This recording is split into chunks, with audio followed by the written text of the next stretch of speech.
Hello friend,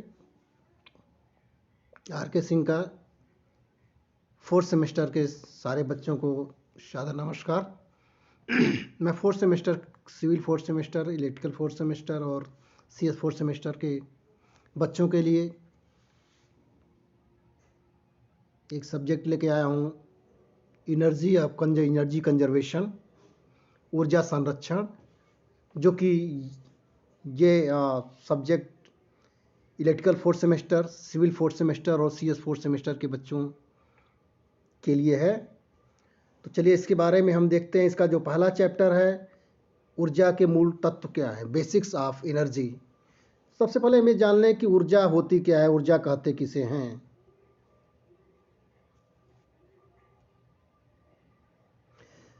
तो आप बहुत पहले ही पढ़ चुके हैं, जब छोटे थे, कक्षा 6, 7, 8 में, तभी आपने ऊर्जा की परिभाषा पढ़ी थी कि कार्य करने की क्षमता को हम क्या कहते हैं, ऊर्जा कहते हैं।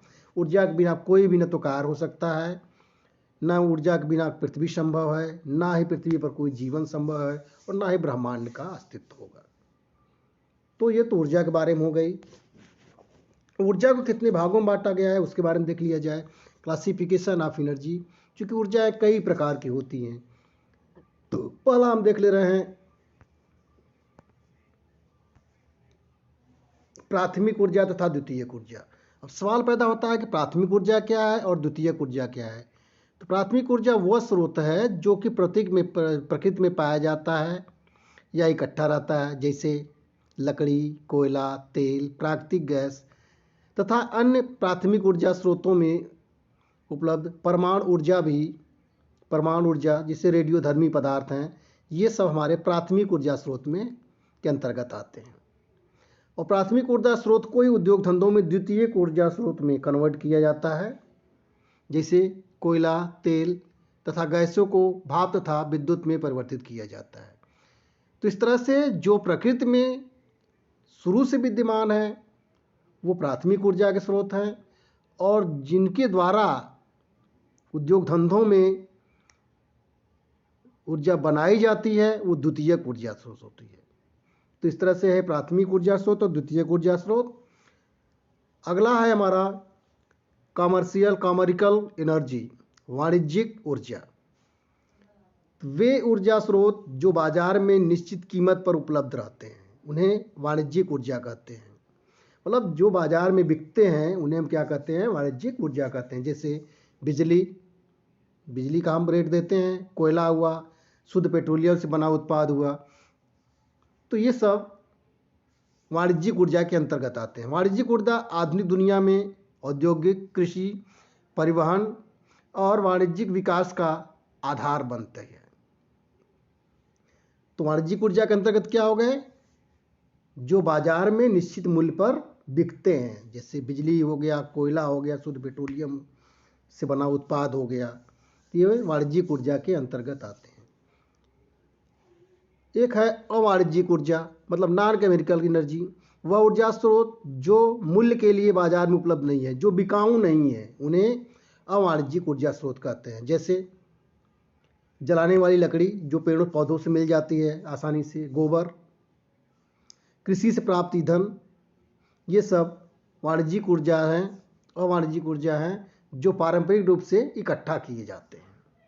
तो हो गया आपका वाणिज्यिक और अवाणिज्यिक ऊर्जा, कॉमर्शियल और नॉन कॉमर्शियल एनर्जी।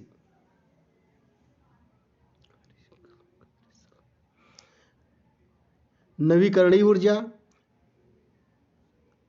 अगला है नवीकरणीय ऊर्जा, मतलब रिन्यूएबल एनर्जी।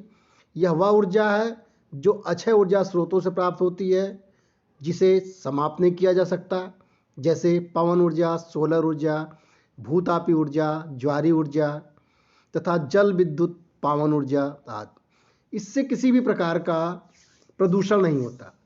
मिला जुला के हम अगर एक लाइन में कहें कि वे ऐसे ऊर्जा जिससे कोई प्रदूषण ना होता हो, नवीकरणीय ऊर्जा कहलाती है। इसके अंतर्गत आपका पवन ऊर्जा है, सोलर ऊर्जा है, भूतापी ऊर्जा है आदि। गैर नवीकरणीय ऊर्जा, नॉन रिन्यूएबल एनर्जी, मतलब कि गैर नवीकरणीय ऊर्जा एक पारंपरिक जीवाश्म ईंधन है, जैसे कोयला हुआ, तेल गैस हुआ, जो समय के साथ समाप्त हो सकता है और ये प्रदूषण उत्पन्न करते हैं। आपको मालूम ही है कि कोयला को जलाएंगे धुआं निकलेगा, तेल गैस से भी प्रदूषण होगा। तो ये जो कि प्रदूषण उत्पन्न करते हैं वो नॉन रिन्यूएबल एनर्जी के अंतर्गत आते हैं। इनके अंतर्गत जीवाश्म ईंधन आते हैं। ठीक, अब एक क्वेश्चन पूछता है कि रिन्यूएबल एनर्जी सोर्स और नॉन रिन्यूएबल एनर्जी सोर्स के बीच का अंतर लिखिए। मतलब कि नवीकरणीय ऊर्जा के स्रोत और गैर नवीकरणीय ऊर्जा स्रोत में अंतर लिखिए। तो देख लीजिए दोनों में क्या अंतर है। नवीकरणीय ऊर्जा में पहले आप देख लीजिए, पहला पॉइंट कि ये लगातार प्राप्त किए जा सकते हैं। भाई पृथ्वी पर पेड़ पौधे अगर हैं तो लकड़ियाँ मिलेंगी ही मिलेंगी आपको।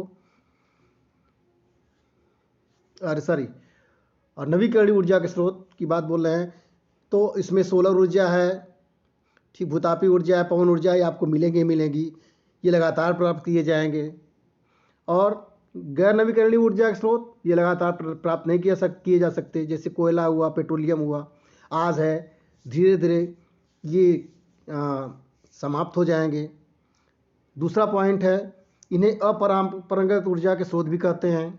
जिसको नवीकरणीय ऊर्जा के स्रोत को क्या कहते हैं? अपरंपरागत ऊर्जा के स्रोत कहते हैं। जबकि गैर नवीकरणीय ऊर्जा के स्रोत क्या कहते हैं? परंपरागत ऊर्जा स्रोत कहते हैं। तीसरा पॉइंट है कि नवीकरणीय ऊर्जा जो होता है वो प्रदूषण नहीं पैदा करता। भाई जैसे पवन ऊर्जा है, क्या वो करेगा, क्या प्रदूषण करेगा? सोलर से क्या प्रदूषण होगा? कोई प्रदूषण होगा नहीं ना। लेकिन वहीं दूसरी तरफ अगर देखा जाए तो गैर नवीकरणीय ऊर्जा के स्रोत में जैसे कोयला है, पेट्रोल है, तेल गैस है, तो इससे क्या कार्बन मोनोऑक्साइड गैस निकलती है ना, इसलिए ये क्या करते हैं? प्रदूषण उत्पन्न करते हैं। चौथा पॉइंट है कि नवीकरणीय ऊर्जा के स्रोत को कभी भी समाप्त नहीं किया जा सकता। क्या सोलर ऊर्जा को समाप्त किया जा सकता है? सूर्य को समाप्त किया जा सकता है? नहीं समाप्त किया जा सकता। हवा को रोका जा सकता है? नहीं रोका जा सकता। इसलिए कहा गया है चौथा पॉइंट कि ये कभी समाप्त नहीं किए जा सकते नवीकरणीय ऊर्जा के स्रोत। और गैर नवीकरणीय ऊर्जा कुछ समय बाद समाप्त हो जाएगा। अगर पेट्रोलियम है तो कुछ समय बाद पेट्रोलियम समाप्त हो जाएगा। कोयला काफ़ी दिनों तक खुदाई होते होते एक समय आएगा कि कोयला के खानों से कोयला निकलना बंद हो जाएगा। तो ये हमारा नवीकरणीय ऊर्जा के स्रोत और गैर नवीकरणीय ऊर्जा के स्रोत के बीच का अंतर है। अगला हेडिंग है कि विश्व में ऊर्जा का भविष्य क्या है। इसके बारे में पहले हम जीवाश्म ईंधन की बात कर लें तो इसके अंतर्गत निम्न ईंधन आते हैं। कोयला, अब जीवाश्म मतलब कि जो अवशेष से बना हो। तो कोयला एक जीवाश्म ईंधन है, ध्यान रखें। वैसे कोयला 4 प्रकार का होता है, लेकिन यहाँ पे सिर्फ कोयले की बात कर रहे हैं कि जीवाश्म ईंधन की बात कर रहे हैं। तो कोयला भी एक जीवाश्म ईंधन है का रूप, जो कि पृथ्वी में जमे वनस्पतियों के कारण होता है और इसको बनने में हजारों साल लग जाते हैं। जिस तरह से कोयले की खपत बढ़ती जा रही है, इससे अनुमान लगाया जा रहा है कि सन 2250 तक लगभग कोयले के समस्त भंडार समाप्त हो सकते हैं। ठीक, तेल की बात देखें, ये भी जीवाश्म ईंधन के अंतर्गत आता है, फॉसिल फ्यूल के अंतर्गत आता है, क्योंकि ये भी पृथ्वी के अंदर से पाया जाता है। तो कच्चे तेल की खपत की वृद्धि द्वितीय विश्व युद्ध के बाद से बढ़ी हुई है, जहां सन 1973 में 19.96 बैरल थी, वहीं पर आज यह 23.2 बैरल है, जिसकी खपत इतनी होती जा रही है।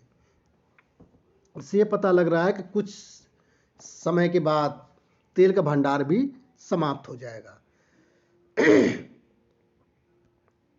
अगला हम ईंधन देख रहे हैं प्राकृतिक गैस, नेचुरल फ्यूल देख रहे हैं। प्राकृतिक गैस में कई प्रकार के हाइड्रोकार्बन मिले होते हैं। इसके अंतर्गत इसमें कुछ अकार्बनीय यौगिकों की भी अल्प मात्रा होती है। प्राकृतिक गैस में 50% आपका मीथेन मिलता है, तकरीबन 20% आपका एथेन है तथा 10% प्रोपेन होती है। इसकी खपत भी दिन पर दिन बढ़ती जा रही है। यह भी पेट्रोलियम की भांति समाप्ति की ओर है। नाभिकीय ऊर्जा की बात करें तो यही एक ऐसी ऊर्जा है जो कि ईंधन का, जो कि ऊर्जा का भविष्य इसी के ऊपर बिल्कुल टिका हुआ है। नाभिकीय ऊर्जा का विकास सन 1957 में संयुक्त राज्य अमेरिका द्वारा हुआ था। इसमें परमाणु को विखंडित किया जाता है, जिसके कारण ऊर्जा को उत्पन्न किया जाता है। सन 1957 में विश्व में पहली नाभ की शक्ति प्लांट ने कार्य करना प्रारंभ किया था और सन 2000 में 2×10⁶ गीगावाट प्रति आवर्स का उत्पादन हुआ था। इसी पर भविष्य में ऊर्जा का उत्पादन निर्भर है। जल शक्ति की बात किया जाए तो जल शक्ति मतलब हाइड्रो पावर। जल शक्ति का उपयोग लगभग 100 वर्षों से अधिक से हो रहा है। इसमें जल की धाराओं को एक टरबाइन मशीन पे डालकर विद्युत का उत्पादन किया जाता है। इस प्रकार इसमें लघु शक्ति उत्पादन क्षमता वाले तथा अधिक शक्ति उत्पादन क्षमता वाले बिजली घर होते हैं। तो आपने देखा कि जीवाश्म ईंधन के अंतर्गत आपने क्या क्या देखा। विश्व में ऊर्जा का भविष्य किस पे डिपेंड है। जीवाश्म ईंधन के अंतर्गत आपने देखा कोयले को। कोयला एक जीवाश्म ईंधन है, इसकी खपत बढ़ती जा रही है, कुछ दिनों बाद ये समाप्त हो सकता है। तेल की बात देखें, पेट्रोलियम की, कच्चे तेल की खपत भी काफ़ी तेज़ी से बढ़ रही है। 1977 में 19.96 इस बैरल इसकी खपत थी, आज 23.20 बैरल इसकी खपत हो गई है। इससे कुछ वर्षों बाद इसका भंडारण भी खत्म हो जाएगा। प्राकृतिक गैस की बात देखें, प्राकृतिक गैस में कई हाइड्रोकार्बन मिले होते हैं। इसके अंतर्गत इसमें अकार्बनिक यौगिक की मात्रा भी होती है। इसमें सबसे ज़्यादा मीथेन 50% होती है, एथेन 20% तथा प्रोपेन 10% तक होती है। इसकी खपत भी जिस तरह से बढ़ रही है उस तरह से अंदाज़ा लगाया जा रहा है कि पेट्रोलियम की बात ये भी समाप्त हो जाएगा। नाभिकीय ऊर्जा की बात हम करें, नाभिकीय ऊर्जा का विकास 1957 में संयुक्त राष्ट्र अमेरिका द्वारा किया गया था। इसमें परमाणु को विखंडित किया गया था, जिसके कारण ऊर्जा का उत्पादन हुआ था। और 1957 में ही विश्व में पहली नाभिकीय शक्ति प्लांट ने कार्य करना प्रारंभ किया था और सन 2000 में 2×10⁶ गीगावाट प्रति आवर उद्घाटन हुआ था। इसी पर भविष्य में ऊर्जा का उत्पादन निर्भर है। और अंतिम है हाइड्रो पावर, जल शक्ति। जल शक्ति का उपयोग काफ़ी वर्षों से होता चला जा रहा है। इससे जल की धारा को टरबाइन मशीन पर डालकर विद्युत का उत्पादन करते हैं। इस प्रकार इसमें लघु शक्ति उत्पादन क्षमता वाले तथा अधिक शक्ति उत्पादन क्षमता वाले बिजली घर बनाए जा रहे हैं। तो इस तरह से ऊर्जा संरक्षण का पहला लेक्चर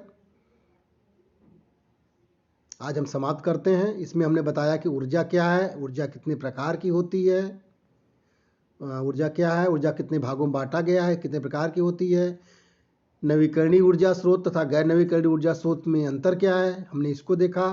और विश्व में ऊर्जा के भविष्य के बारे में हमने डिस्कस किया, जिसमें हम जीवाश्म ईंधन के बारे में डिस्कस किया, जिसमें कि आपका कोयला आया, तेल आता है, प्राकृतिक गैस आता है तथा नाभिकीय ऊर्जा आती है, और जल शक्ति के बारे में हमने यहाँ पे डिस्कस किया। इस तरह से आज का लेक्चर हम यहीं पे समाप्त करते हैं। ध्यान रहे कि हमारा ये ऊर्जा संरक्षण conservation of energy electrical 4th semester, civil 4th semester और कंप्यूटर साइंस 4th सेमेस्टर के बच्चों के लिए है। अतः आज का लेक्चर यही समाप्त करते हैं। नमस्कार, शुभ रात्रि।